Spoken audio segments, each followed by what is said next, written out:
तो हम लोग विवेक चूड़ामणि ग्रंथ पढ़ रहे हैं और इसके 112 श्लोक तक हम लोगों ने थोड़ा सा देखा था। उसको थोड़ा और देख लेते हैं रिकैप्चुलेट करते हुए। 112 अंग्रेजी में थोड़ा आगे पीछे होगा। शुरू होता है शुद्धाद्वय ब्रह्म विबोधनास्या सर्प भ्रमो रज्जु विवेकतः यथा रजः तमः सत्वम् इति प्रसिद्धा गुणाः तदीयाः प्रथितैः स्वकार्यैः।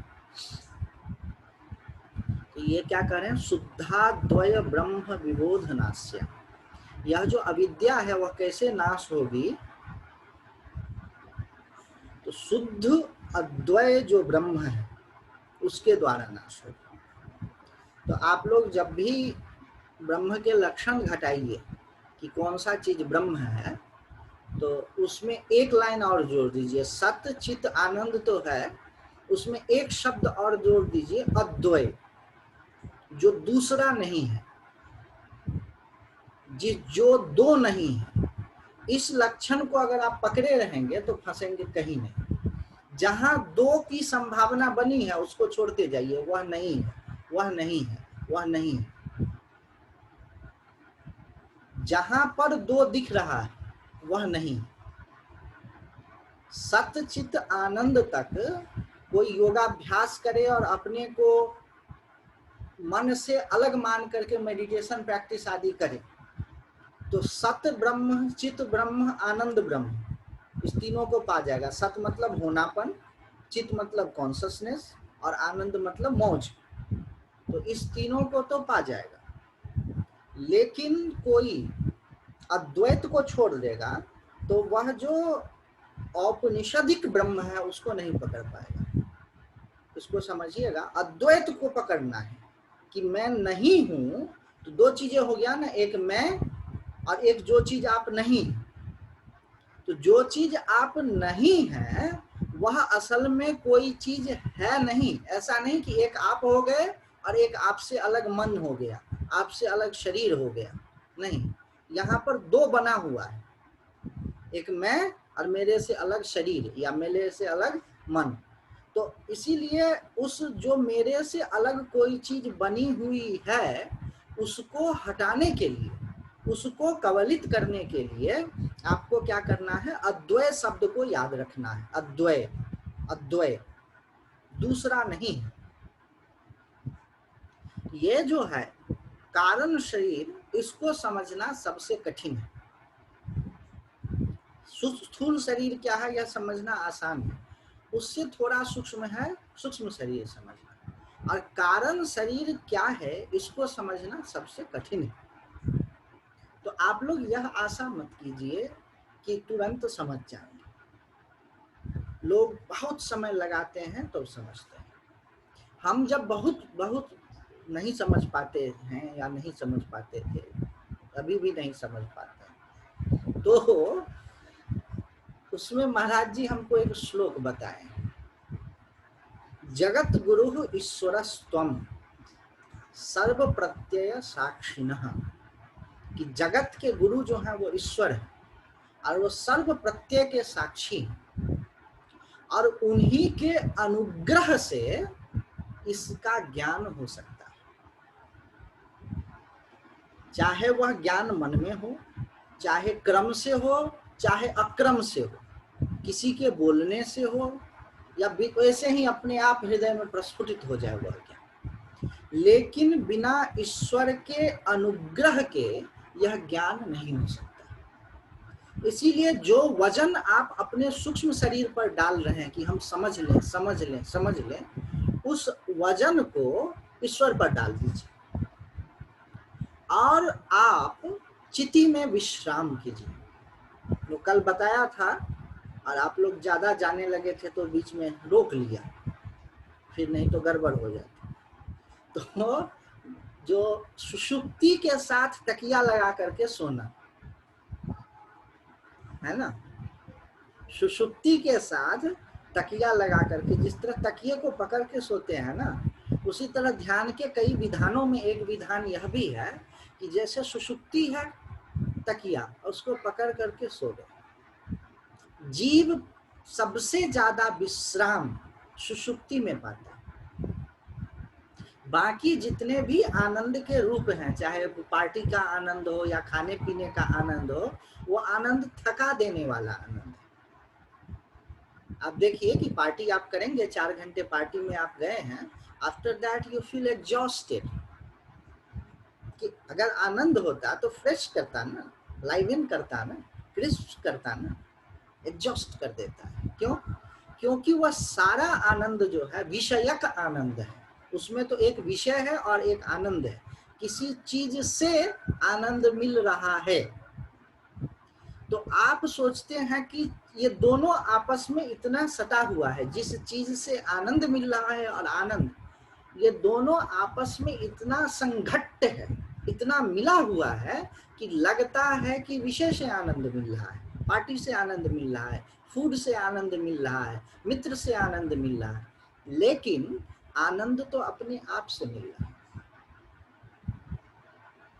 उसका एक खतरनाक उदाहरण महात्मा लोग देते हैं कि जो कुत्ता होता है, डॉग, कुत्ता कोई खराब शब्द हम नहीं मानते हैं, एक बार हम लोगों की हो गई थी, जिसको डॉग कहते हैं, तो वह हड्डी चबाता है, सूखी हड्डी, और उससे उसकी पता नहीं, बाकी की तो मैं नहीं जानता, जो गांव के कुत्ते होते हैं जो तो हड्डी चबाते हैं, उससे उसका खुद का मुंह कट जाता है और उससे ब्लड निकलता है। तो वह सोचता क्या है कि बड़ा टेस्ट आ रहा है इस हड्डी में। टेस्ट उसमें हड्डी में नहीं होता है, उसकी अपनी ही रक्त का उसका टेस्ट होता है। तो हम लोगों की स्थिति यही है कि जो आनंद मिल रहा है वो उसी अपने आप से मिल रहा है, लेकिन हम लोग सोच रहे हैं कि विषय से मिल रहा है। इसके लिए आपको वस्तुतः आनंद क्या है उसकी भी थोड़ी समीक्षा करनी पड़ेगी। हम एंटी आनंद नहीं है, एंटी विषय नहीं है कि पार्टी मत जाइए, यह मेरा कहना नहीं है। मेरा यह कहना है कि जो आपका सुख पार्टी पर डिपेंडेंट हो गया है, वह डिपेंडेंसी छोड़ना है, और आप एनालाइज करके देखेंगे तो जो सुख मिल रहा है वह पार्टी से नहीं मिल रहा है, वह सुख जो है अपने आप से मिल रहा है। इसको थोड़ा गहरे में जाएंगे तब पता चलेगा। और जो यह कारण शरीर है वह आनंद भुक है। कारण शरीर में जीव आनंद में डूबा रहता है, और वह कारण शरीर का नाश कैसे होता है? तो शुद्ध अद्वय ब्रह्म विबोधनास्य, और किसी भी उपाय से उसका नाश नहीं होता है, शुद्ध अद्वय ब्रह्म के विबोध से उसका नाश होता है। कैसे? तो जैसे सर्पक का भ्रम, रस्सी में सांप का भ्रम जो है, वह जब तक आपने रस्सी को रस्सी नहीं जाना तब तक नहीं जाएगा, उसी तरह से वो नहीं जाएगा। आगे देखिए, उसका 3 गुण है, रजः तमः सत्वम इति प्रसिद्धाः गुणास्तदीयाः प्रथितैः स्वकार्यैः। उसके तीन गुण हैं, रजस तमस सत्व प्रसिद्ध हैं, जो हम कह रहे हैं कि सब लोग जानते हैं। और ये क्या है? उसके कारण से पता चलता है।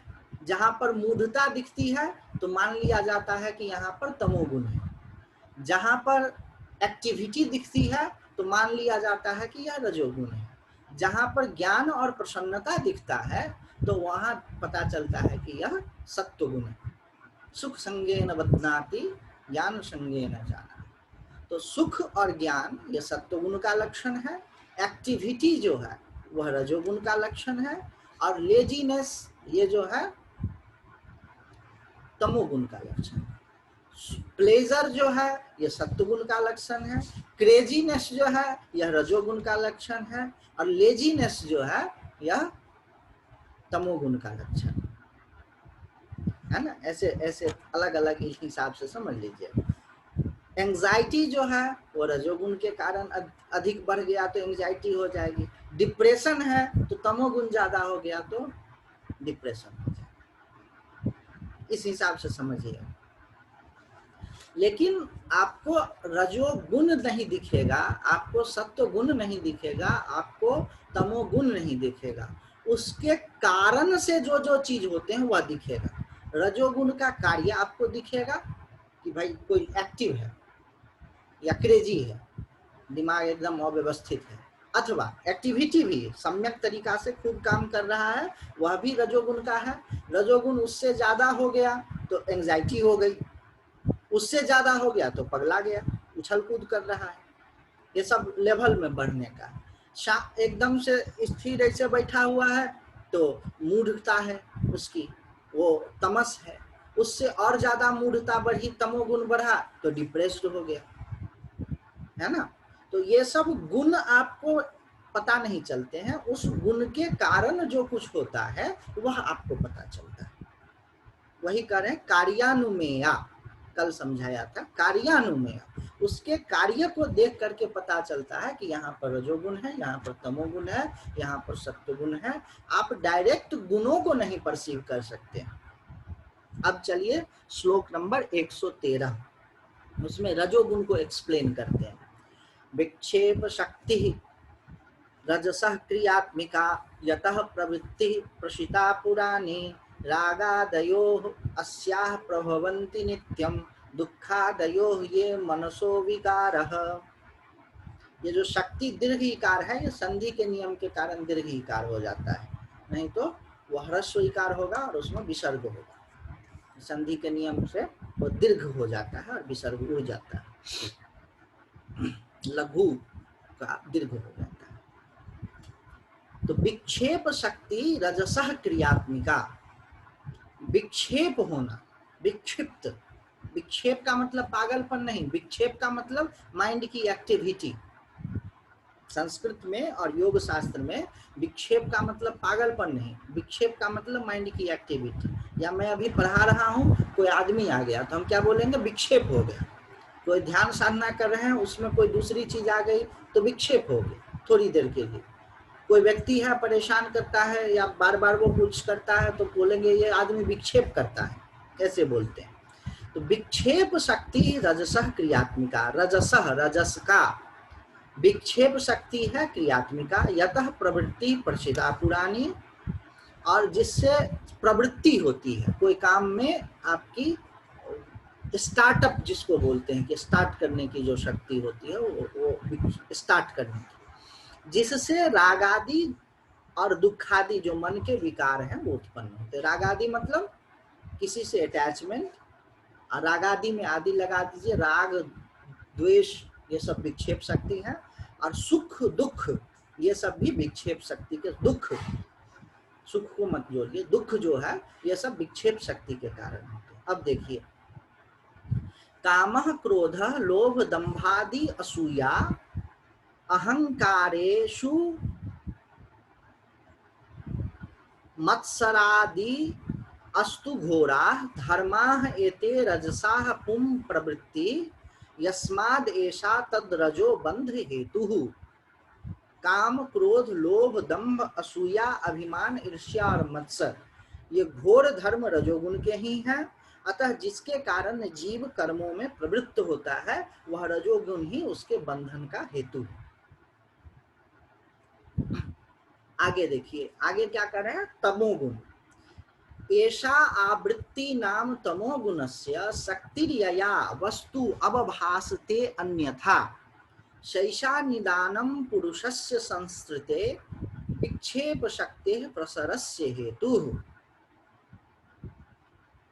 जिसके कारण वस्तु कुछ की कुछ प्रतीत होने लगे वह तमोगुण की आवरण शक्ति है। यही पुरुष के जन्म मरण रूप संसार का आदि कारण है और यही विक्षेप शक्ति के प्रसार का भी हेतु है। इस अविद्या की दो शक्तियां हैं, आवरण शक्ति और विक्षेप शक्ति। तो यहाँ पर देखिए कहा ना, तमोगुण की आवरण शक्ति है, हिंदी में देखेंगे तो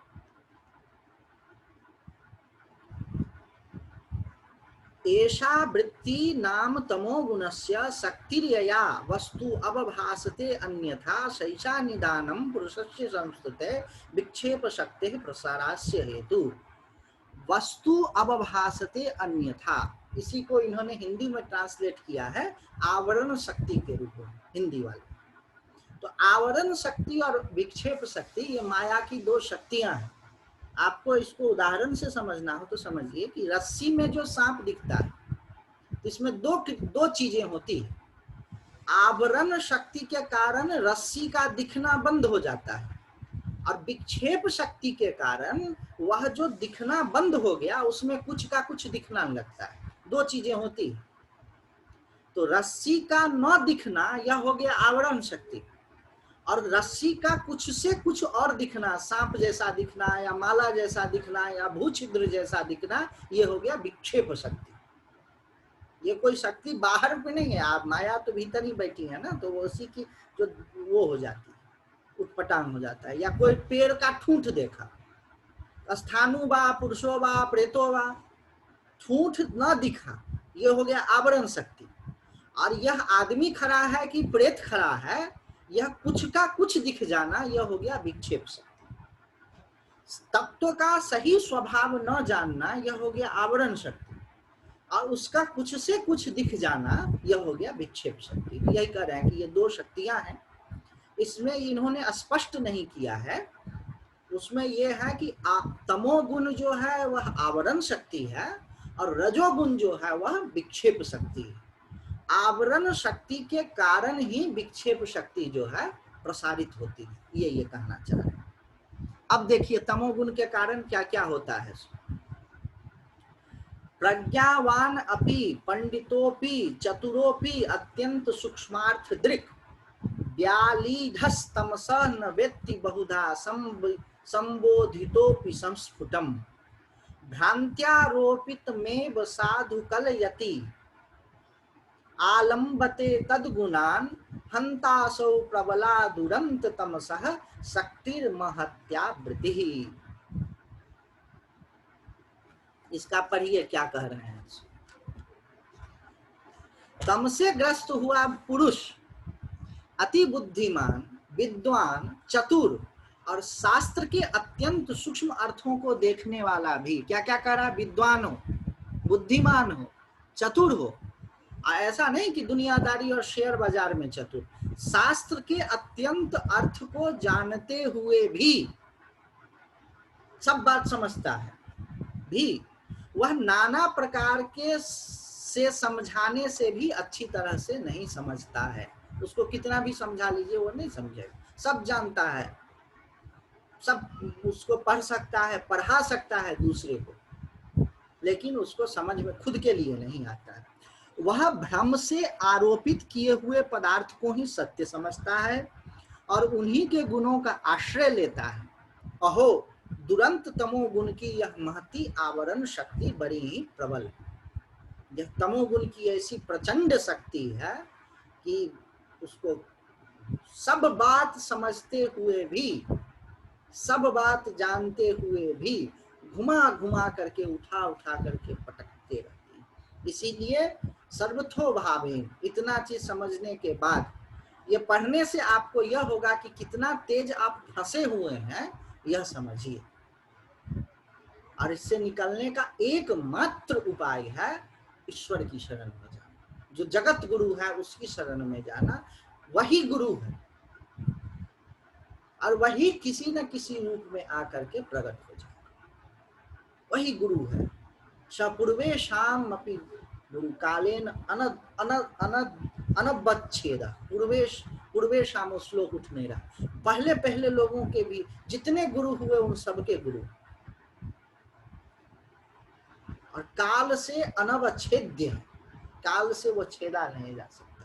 उस ईश्वर की शरण में जाके इतना पढ़ने के बाद अब आप लोगों को लगा होगा कि मामला कितना गंभीर है। तो कह रहे हैं कि वो सब जानते हुए भी आदमी परेशान रहता है, नहीं समझ पाता। अभावना वा विपरीत भावना संभावना विप्रतिरक्तिरस्याः संसर्ग युक्ता न विमुंचति ध्रुवम विक्षेप शक्ति छपयति अजस्रम। इस आवरण शक्ति के संसर्ग से युक्त पुरुष को अभावना, विपरीत भावना, असंभावना और विप्रतिपत्ति, ये तमोगुण की शक्तियां नहीं छोड़ती और विक्षेप शक्ति भी उसको निरंतर डमाडोल किए रहती है। ये 4-5 शब्द हैं अभावना का, वो नीचे में दिया है, शॉर्ट में समझ लीजिए। अभावना, भावना मतलब होना, यहाँ पर ऐसे करके अर्थ लगाइए। तो अभावना मतलब ब्रह्म नाम की कोई चीज ही नहीं है, ये तो सब मैटर है और कुछ नहीं है। ब्रह्म नाम की कोई चीज जो है ये कल्पित चीज है, इसको क्या कहते हैं? अभावना। उसी शक्ति के कारण पुरुष को यह बुद्धि हो जाती है कि ब्रह्म नाम की कोई चीज नहीं है, कोई ऐसी सत्ता नहीं है जो सर्वसाक्षी है। ये हो गया अभावना, है ही नहीं। अच्छा, मैं शरीर हूं, शरीर मतलब शरीर त्रय, कि मैं जो है बॉडी ही शरीर है, या माइंड ही शरीर है, या कारण शरीर ही शरीर है, ध्यान की किसी सूक्ष्म अवस्था को ही स्व मान लिया, ये सब क्या है? ये सब है अभावना, ये विपरीत भावना। अच्छा, है कि नहीं है इस प्रपंच में पड़ा हुआ है। कभी कभी लगता है कि ब्रह्म नाम की कोई चीज है, कुछ तो है, कभी लगता है यार ये सब तो हमको लगता है कि सब गंगा पंथियों का बनाया हुआ है कुछ कुछ तो ये सब जो है ना, तमोगुण की प्रचंड ईश्वर की शक्ति जो है अभी आपको छोड़ना नहीं चाह रही। ये जितने भी अभावना, संभावना और संदेह से ही का एक प्रकृष्ट रूप है, उसको भी प्रतिपत्ति कहते हैं। और इस जब आप किसी चीज को नहीं ठीक से समझते हैं तो उसको बाकी तरह तरह की कल्पना उसमें करने लगते हैं। तो ठीक से न समझना उसका कारण है, रस्सी को न जानना कारण है, और उसको सांप समझ लेना या माला समझ लेना कार्य है। और न समझना को कहा आवरण, ढक लिया। अब विक्षेप, वो कुछ से कुछ दिखाने लगा, तो वही कह रहे हैं कि वो विक्षेप का कारण क्या है? आवरण। अब देखिए, अज्ञानम आलस्य जडत्व निद्रा प्रमाद मूढ़त्व मुखास्तमो गुणाः एतैः प्रयुक्तो न वेत्ति किंचिन निद्रालुवत् स्तंभ तदेव तिष्ठति। अज्ञान, आलस्य, जडता, निद्रा, प्रमाद, मूढ़ता आदि तम के गुण है। ये सब लेजीनेस की वेराइटी है। आलस्य, जड़ता, निद्रा, प्रमाद, मूढ़ता। प्रमाद मतलब प्रोक्रेस्टिनेशन, मूढ़ता दम्बनेस, बोले ये सब क्या है? तमोगुण के हैं। और इनसे युक्त हुआ पुरुष कुछ नहीं समझता है, वह कुछ समझ नहीं पाता है, वह निद्रालु या स्तंभ के समान जड़वत रहता है। अब देखिए, अब बता रहे हैं सत्व गुण के। सत्वम विशुद्धम जलवत् तथापि ताभ्याम मिलित्वा शरणाय कल्पते यत्तात्म बिंबम प्रतिबिंबितः सन प्रकाश यत्यर्क इवाखिलम जडम। सत्व गुण जल के समान शुद्ध है, यद तथापि रज और तम के मिलने पर वह भी पुरुष की प्रवृत्ति का कारण होता है। इसमें प्रतिबिंबित होकर आत्मबिंब सूर्य के समान समस्त जड़ पदार्थों को प्रकाशित करता है। देखिए, जो सत्वगुण है, जो रजोगुण है और तमोगुण है, वह तीनों बांधती है। सामान्यतः लोक व्यवहार में हम लोग कहते हैं कि सत्वगुण को तो बढ़ाओ और रजोगुण और तमोगुण को कम करो, लेकिन वेदांत की भूमिका में सत्वगुण, रजोगुण और तमोगुण तीनों ही बंधन के कारण है। तो जिसका तमोगुण बढ़ा है उसकी जड़ता बहुत बढ़ जाएगी, जिसका रजोगुण बढ़ा है,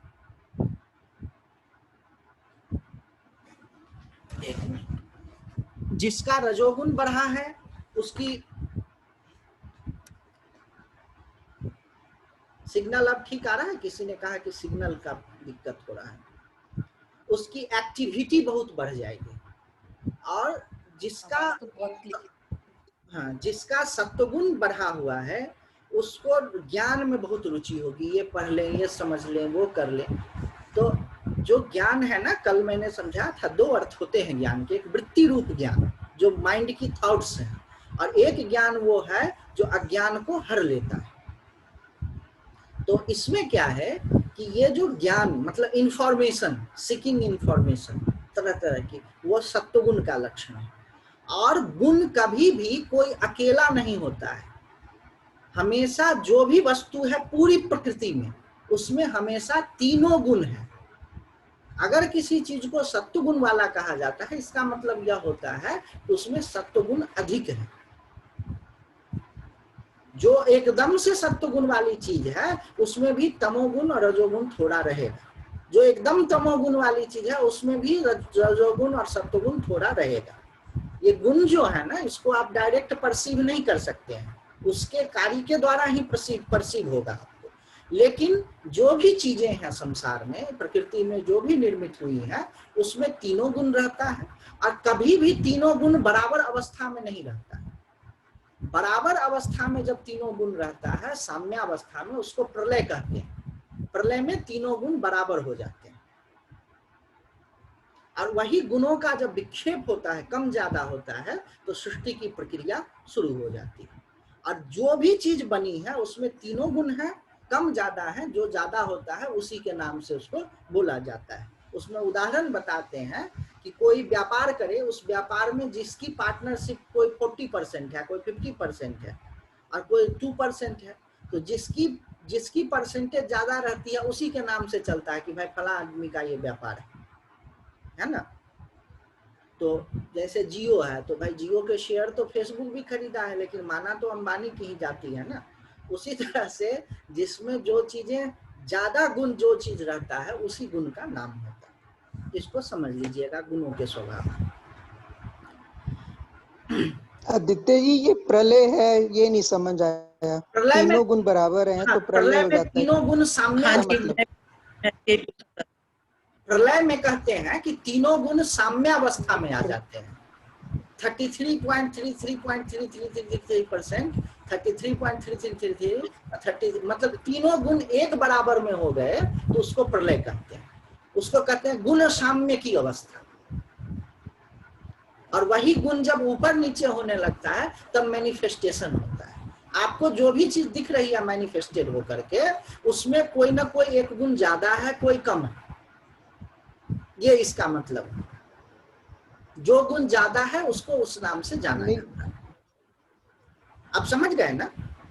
वो चीज तो समझ आई। हाँ, ये प्रलय नहीं समझ आई। प्रलय का मतलब अनमैनिफेस्टेड। जब भी मैनिफेस्टेड हो रहा है तो वह ज्यादा कम हो करके हो रहा है। इसीलिए किसी से दोष नहीं करना है, दूषित नहीं होना है, दुखी नहीं होना है कि इसमें ये गुण ज्यादा है, इसमें सत्व गुण ज्यादा है तो इससे चिपक जाओ, इसमें तमो गुण ज्यादा है तो इससे दोष भाग जाओ। क्योंकि जो भी चीज सृष्ट हुई है, जो भी चीज मैनिफेस्टेड है, वो मैनिफेस्टेशन का मतलब ही यही है कि गुण वैषम्य हो गया। तमोगुण, रजोगुण, सत्वगुण में से कोई एक गुण बढ़ गया, बाकी दो गुण कम हो गए, या कोई दो गुण बढ़ गया, एक गुण कम हो गए, तीनों गुण बराबर नहीं, उसी का नाम मैनिफेस्टेशन। समझ आएगा, धीरे धीरे आएगा। ये सब एकदम सूक्ष्म सिद्धांत है।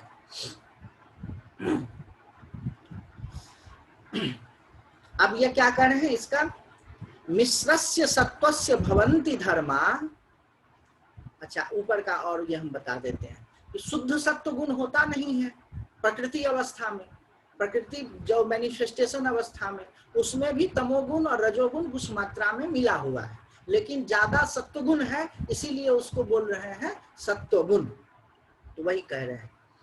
इसमें क्या है तो बोले इसी में प्रतिबिंबित होकर के आत्म चैतन्य, जैसे सूर्य है तो डायरेक्ट सूर्य को नहीं देख सकता है, तो सूर्य जिस तरह से किसी चीज में रिफ्लेक्टेड होकर के हमें रिफ्लेक्टेड सूर्य पता चलता है, उसी तरह हम लोग क्या है, ब्रह्म का एक तरह का रिफ्लेक्शन है। और वो रिफ्लेक्शन कहाँ हो रहा है, सत्व गुण में। हमारे सत्व गुण में जो ब्रह्म का रिफ्लेक्शन हो रहा है, वह रिफ्लेक्शन क्या है, हम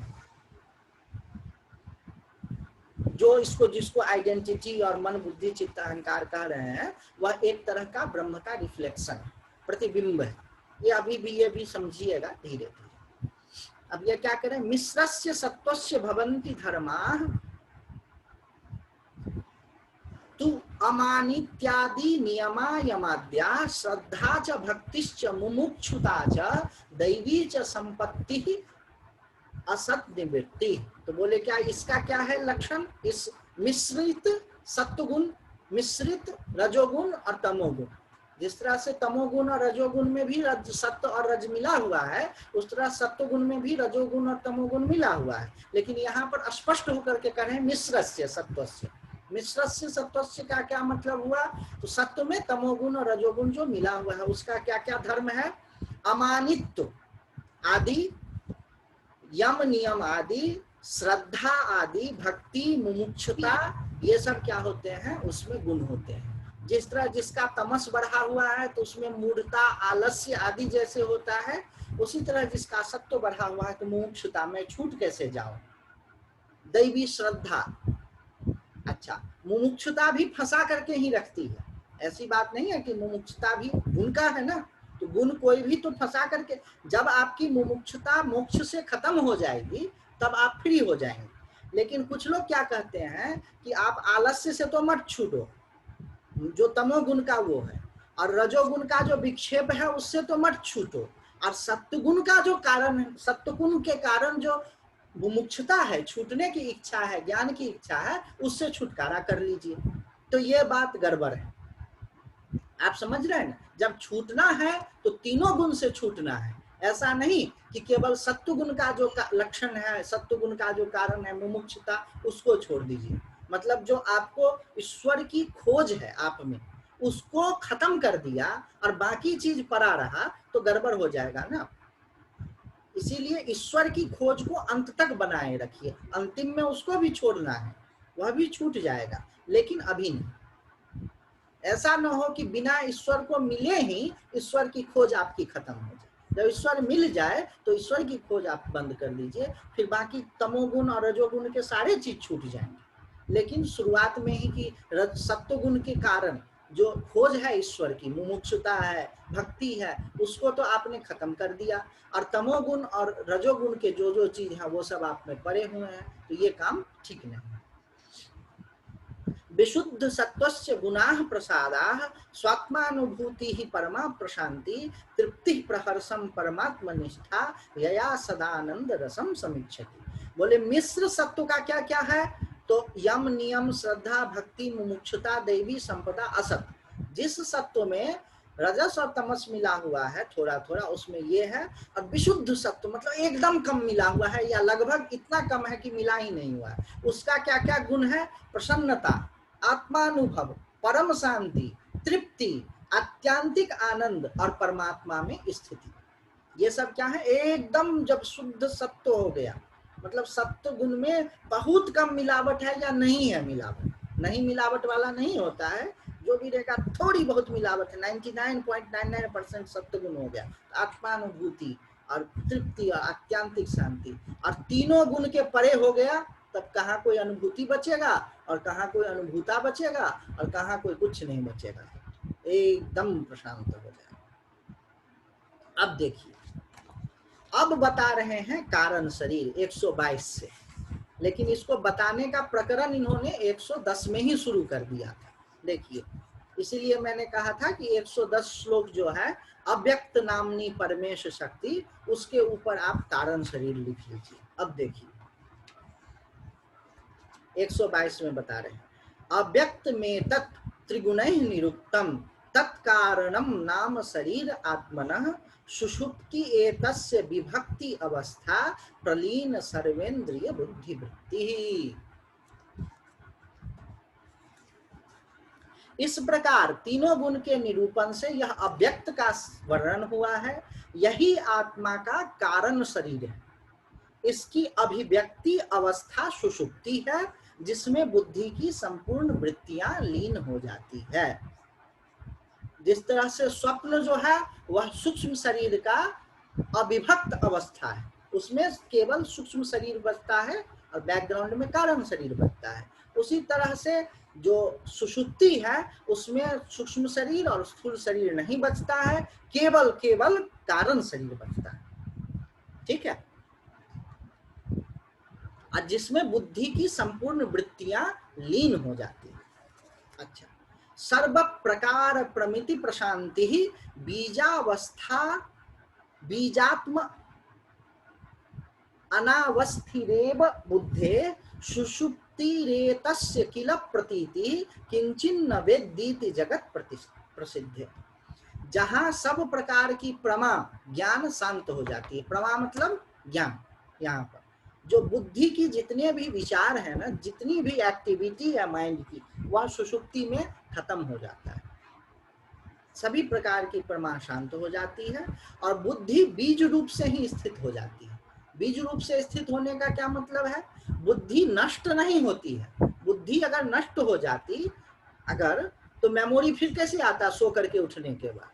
बोलते हैं बीज रूप से वह रहती है, जैसे सूक्ष्म बीज रूप से एकदम संश्लिष्ट हो गई। उसका प्रकार, बुद्धि जो फैलाव होता है वो पता नहीं चलता है, इसीलिए कुछ अनुभव नहीं होता। ये बीच में मैं डिस्टर्ब कर रही हूँ गुरुजी, जरा सॉरी। ये जो तीनों अवस्थाएं बताई हैं, ये सुषुप्ति के बाद जब हम उठते हैं तब कहते हैं कि आज बहुत अच्छी नींद आई। हाँ, तो ये कारण शरीर का काम है क्या? ये जो मुझे ये कारण शरीर बताता है। ये जो बहुत अच्छी नींद आई, यह अनुभव हो रहा है सूक्ष्म शरीर को। लेकिन जिस सूक्ष्म को, हाँ, जो भी सोचना आदि है या सूक्ष्म शरीर को, जब आप सो करके उठते हैं तो ये सूक्ष्म शरीर जो है ना अपना सर उठा देता है, तो वह एनालाइज करता है कि हमको बहुत फ्रेश लग रहा है। इसमें कारण का कोई लेना देना नहीं। कारण शरीर का वो बैकग्राउंड में तो है ही कारण शरीर, लेकिन इस थाउट जितना भी कुछ आप सोच सकते हैं, इसको बढ़िया से समझिए। जो भी आप सोच सकते हैं वह सब सूक्ष्म शरीर है। आपकी जितनी भी थिंकिंग है, आपका जितना भी प्रोसेसेस है, आपकी जो भी मेमोरी है, आपका जो भी कहना है, आपका जो भी सुनना सोचना है, वह सब कारण, वो सब सूक्ष्म शरीर है।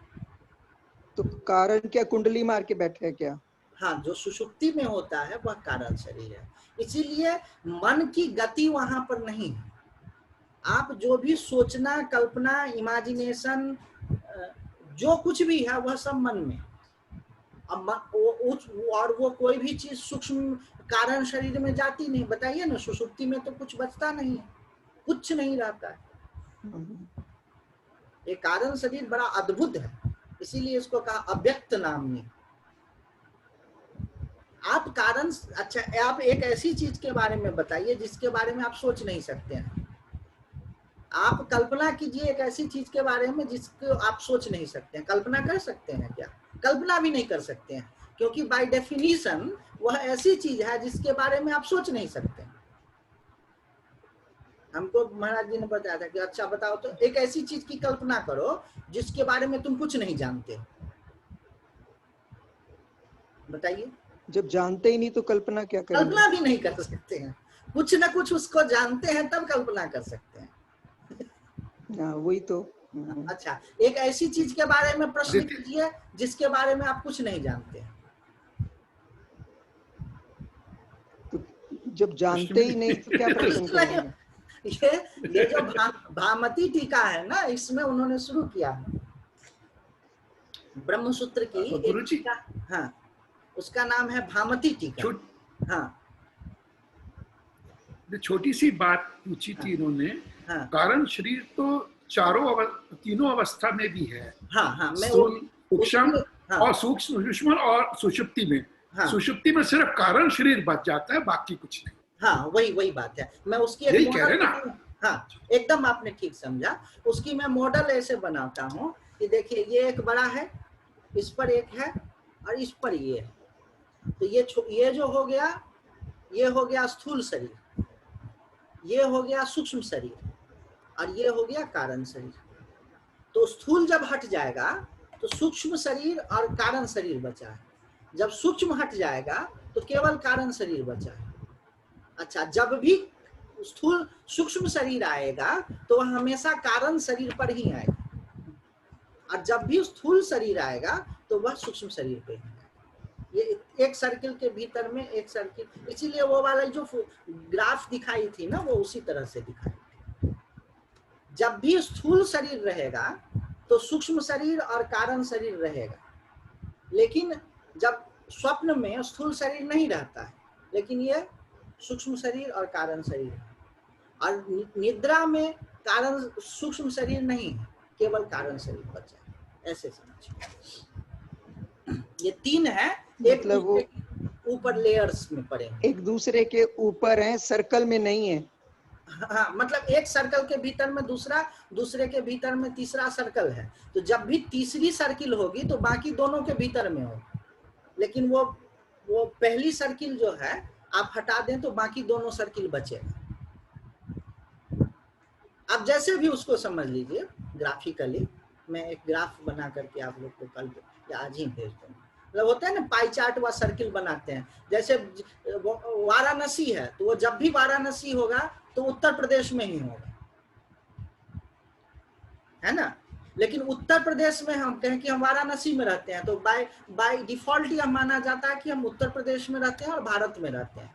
लेकिन हम कहें कि हम उत्तर प्रदेश में रहते हैं तो यह जरूरी नहीं कि हम वाराणसी में ही रहते हैं, ठीक है। और जैसे हम कहें कि हम उत्तर प्रदेश में रहते हैं तो बाय डिफॉल्ट माना जाएगा कि हम भारत में रहते हैं। लेकिन हम भारत में रहते हैं तो जरूरी नहीं कि हम उत्तर प्रदेश में रहते हैं, हम कर्नाटक में भी रह सकते हैं। तो कारण शरीर के भीतर में सूक्ष्म शरीर है और सूक्ष्म शरीर के भीतर में स्थूल शरीर है। तो जब भी स्थूल शरीर बोलेंगे तो बाय डिफॉल्ट वहां पर सूक्ष्म शरीर और कारण शरीर है। मृत्यु की बात छोड़ दीजिए, अनुभव की बात में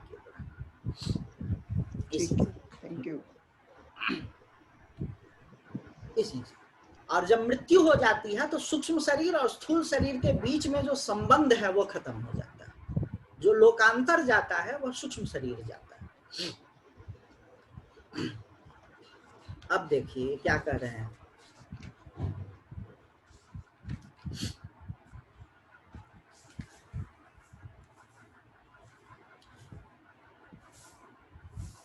सर्व प्रकार प्रमृति प्रशांतिर बीजात्म अनावस्थितिरेव बुद्धे सुषुप्ति रेतस्य किल प्रतीति किंचिन्न वेद्यति जगत प्रति। जहाँ सभी प्रकार की प्रमा शांत हो जाती है और बुद्धि बीज रूप से ही ऐसी स्थिर रहती है, वह सुषुप्ति अवस्था है। इसकी प्रतीति मैं कुछ नहीं जानता, ऐसी लोक प्रसिद्धि उक्ति से है। ठीक है, जब सुषुप्ति में आप कुछ नहीं जानते हैं, यह याद आता है बस मैं कुछ नहीं जाना, सुख से सोया। तो यह जो स्थिति है उसकी प्रतीति कब होती है? सुषुप्ति में होती है। सुषुप्ति को ठीक ठीक समझ लेना और उसके परे कोई चीज है इसको समझ लेना और ये समझा देना ईश्वर के बस का बात है। इसीलिए आप लोग हाथ जोड़िए, संतोष कीजिए। हमारे बड़े महाराज जी कहते थे संतोष कीजिए, संतोष कीजिए और हाथ जोड़िए और ईश्वर से प्रार्थना कीजिए कि भगवान मामला बड़ा गंभीर है, मैं जैसे सोचता था वैसी बात नहीं। बस इसको पढ़ करके इतना समझ में खा लिया जाएगा कि मामला बहुत गंभीर है, आपके किए होगा और किसी भी उपाय से नहीं।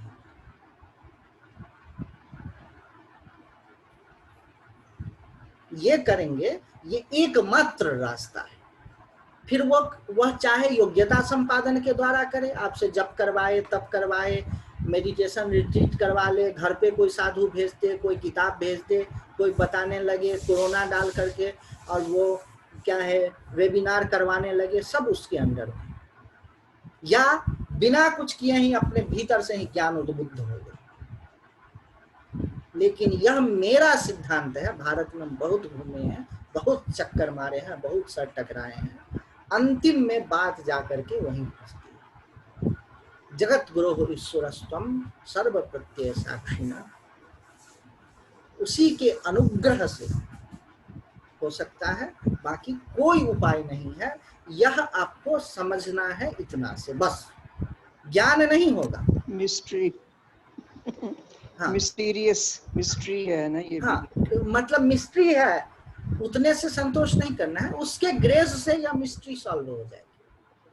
ब्रह्म को क्या कहा है? जिससे सारी चीजें बनी है और जो सारे चीजों को बनाया है। आप बिग बैंग का काउज खोज रहे हैं, आप समझ रहे हैं कितनी बड़ी बात आप कर रहे हैं। बड़े बड़े वैज्ञानिक उसमें लगे हुए हैं। बिग बैंग क्यों हुआ आप ये खोज रहे हैं, और वह कौन सी एलिमेंट थी जिसमें बिग बैंग हुआ, वो कौन सा सुपर डेंस चीज था, वह कॉन्शस था कि अनकॉन्शस था।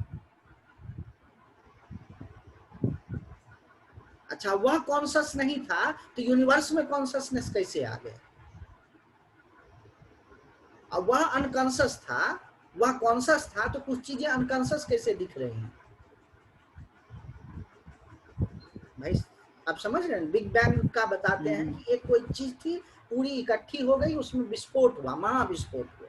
वह कॉन्शस था कि अनकॉन्शस था, अगर अनकॉन्शस था तो कॉन्शसनेस कैसे आ गई,